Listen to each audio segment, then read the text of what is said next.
नमस्कार फ्रेंड, मैं विजयलक्ष्मी अपने चैनल में आपका स्वागत करती हूँ। आशा करती हूँ आप अच्छे होंगे, स्वस्थ होंगे, मस्त होंगे, अपना काम मन लगाकर कर रहे होंगे। फ्रेंड्स, पता है दुनिया का सबसे बड़ा मोटिवेशन क्या है? ऐसी कौन सी चीज़ है जो आपको विवश कर दे, मजबूर कर दे काम करने के लिए? आप करना चाहें तो भी, ना करना चाहें तो भी, या हर परिस्थिति में आपके अंदर एक ऐसी ऊर्जा भर दे, एक ऐसा जुनून भर दे कि आप किसी भी हद तक जाकर, कहीं तक भी जाकर बस एक चीज़ होती है कि हाँ मुझे करना है, मुझे कामयाब होना है। और वो चीज़ आपको दुगना मेहनत करने के लिए प्रेरित करे,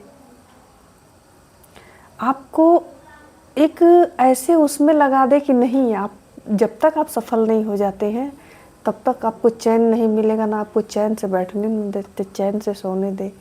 क्योंकि हमारे जो एपीजे अब्दुल कलाम जी रहे हैं, उन्होंने भी कहा है कि वो सपने जो आपको सोने ना दे, वास्तविक सपने वो होते हैं, ना कि वो सपने जो हम सोते हुए देखते हैं। तो फ्रेंड्स, वो चीज़, सबसे बड़ी चीज़ जो मैं बताने जा रही हूँ वो है आपकी स्थिति, परिस्थिति, आपके हालात। अगर आप अपने वर्तमान हालात से प्रेरणा नहीं लेते हैं, उससे नहीं कुछ सीखते हैं, तो उससे बड़ा मोटिवेशन दुनिया में कुछ भी नहीं हो सकता है। अगर आप जिन हालात में हैं उन हालात को बदलना नहीं चाहते हैं, अपनी परिस्थितियों से बाहर नहीं निकलना चाहते हैं, तो दुनिया का कोई मोटिवेटर आपको मोटिवेट नहीं कर सकता है। किसी में हिम्मत नहीं है जब तक कि आप स्वयं अपनी परिस्थितियों से नहीं सीखते हैं। मोटिवेटर का काम होता है आपको पुश करना, आपको बताना, आपको थोड़ी सी हिम्मत देना, पर पहली कोशिश तो आप ही को करनी होती है।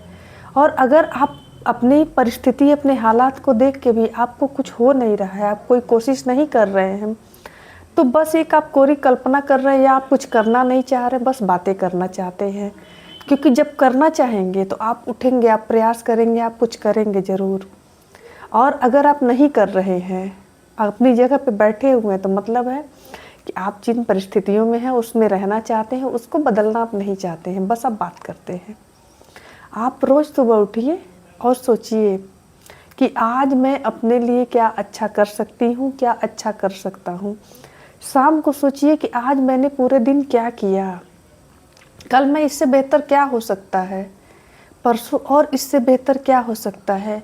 ये सब सोचने से ना आपको कल के लिए एक टास्क मिल जाएगा कि कल हमको ये काम करना, कल का काम आपका निर्धारित हो जाएगा। और जब निर्धारित करके काम करेंगे तो ज़रूर जितना सोचिए उसमें से कुछ अच्छा आप कर लेंगे। तो सबसे पहले क्या होती है ना कि वो कहे हैं ना, कहें रे चिपते सुनो हनुमाना, का चुप साध रहे बलवाना। तो होता है जब तक आप अपने अंदर की शक्ति को पहचानेंगे नहीं, तब तक कुछ भी नहीं हो सकता है। तो हम लोग जामवंत की तरह से आप हनुमान जी हैं, बस आपकी शक्तियों को याद दिला सकते हैं, उठ के करना तो आपको है। तो फ्रेंड्स, मैं बात कर रही हूँ हाउसवाइफ। आज मेरे मोटिवेशन में वो लोग विशेष रूप से हैं कि आप अपने लिए समय कैसे निकालेंगी। ये बहुत बड़ा चैलेंज होता है और सबके पास ये शिकायतें होती हैं कि मुझे समय नहीं मिलता है, और सही में नहीं मिलता है। क्योंकि जब अपने मायके में रहना और ससुराल में रहना दोनों मतलब अलग चीज़ें हैं। ब्लैक एंड वाइट जैसा फ्रेज होता है वहाँ पर, एकदम सेम उल्टा आपका ससुराल हो जाता है। मायके में जहाँ बच्ची रहती है, शादी के अगले दिन आपको जिम्मेदारी आ जाती है, आप जिम्मेदार मानी जाती हैं, तो परिस्थितियाँ बिल्कुल उलट होती हैं। घर में 10 तरह के लोग होते हैं, कितना भी कर लीजिए कोई खुश होता नहीं है। तो ये भी एक अलग तरह का तनाव बनता है, और हम क्या करते हैं कि सबको खुश करने के चक्कर में लग जाते हैं, लेकिन फाइनली खुश कोई होगा नहीं। इस चीज़ को स्वीकार कर लीजिए। आप कितना भी कर लीजिए, ये बहुत कटु सत्य है, कोई ना कोई नाराज रहेगा, किसी न किसी का मुँह फुला रहेगा, रहने दीजिए। अब जो जितना आपसे पार लगा आपने कर दिया, जिसको खुश होना हो, जिसको नहीं होना है ना हो, ये चिंता आप यहीं छोड़िए। समय बचाने का पहला नियम मैंने बता दिया आपको। अब बात आई दूसरे नियम की तो दूसरे नियम में आपका क्या करिए कि सारा काम खुद मत ठान लीजिए कि सारा काम हम ही करेंगे ना।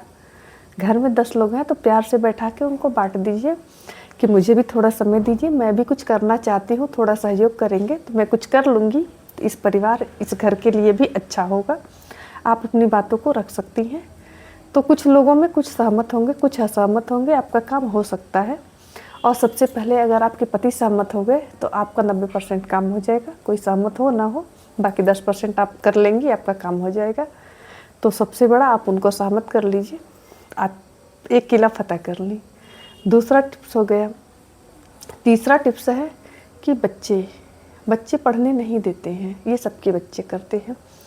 बच्चों को थोड़ा सा उलझा के रखना पड़ता है। अगर कोई देखने वाला है तो उन्हें सौंप दीजिए, अगर नहीं देखने वाला है तो किसी प्रकार के ऐसे खिलौने में उन्हें उलझाइए कि जिसमें वो आधे घंटे कम से कम उलझ जाएं या 1 घंटे उलझ जाएं। वहाँ थोड़ा सा पैसे मत देखिए, या कुछ चीज़ें होती हैं ना कि हमको कभी कभी ऊपर जाके करनी पड़ती हैं। तो जैसे अगर आपका बच्चा कलर में रुचि रखता है तो उसको कलर वगैरह दे दीजिए, करने दीजिए। और वो ब्लॉक वाला जो खिलौना आता है वो मैंने अपनी बेटी के लिए मंगाया था, मैं उसको दे देती थी तो वो बैठ के बोलती जोड़ो इसको, तो वो अपना उसी में जोड़ती घटाती रहती थी, उससे जोड़ता नहीं था। तो मुझे लगता है कि आधा घंटा पौना घंटा उसमें फंसी रहती थी, तो थोड़ा बहुत मेरी पढ़ाई हो जाती थी। फिर थोड़ा फिर उलझाएंगे, फिर कुछ और करेंगे। मोबाइल आज लोग दे देते हैं लेकिन ये आगे घातक हो जाता है, तो इसके लिए मैं आपको सजेस्ट नहीं करूँगी, क्योंकि अभी हम अपने अगर फ़ायदे के लिए उनको मोबाइल पकड़ा दे रहे हैं तो बाद में सरदर्दी हमारी ही बढ़ेगी। तो शुरू से हम अपना भी भला देख के चलें और बच्चों का भी भला देख के चलें। तो आपका बच्चा कुछ भी ऐसी चीज़ें दे, उसमें उथल पुथल कर रहा है, थोड़ा करते दीजिए। घर बिगाड़ रहा है तो जो कीमती चीज़ें हैं उसको ऊपर रख दीजिए, बाकी छोड़ दीजिए, उसको खेलने दीजिए, आप अपना पढ़िए। थोड़ा आपको ना होता है कि आँख कान को बंद करना पड़ेगा, हर चीज़ को ध्यान मत दीजिए, क्योंकि अभी आपका फोकस एक मछली की आँख पर है, बाकी सब तो बाद में समेट लेंगी आप। ये तीसरा टिप्स हुआ। अब आते हैं चौथे टिप्स की तरफ।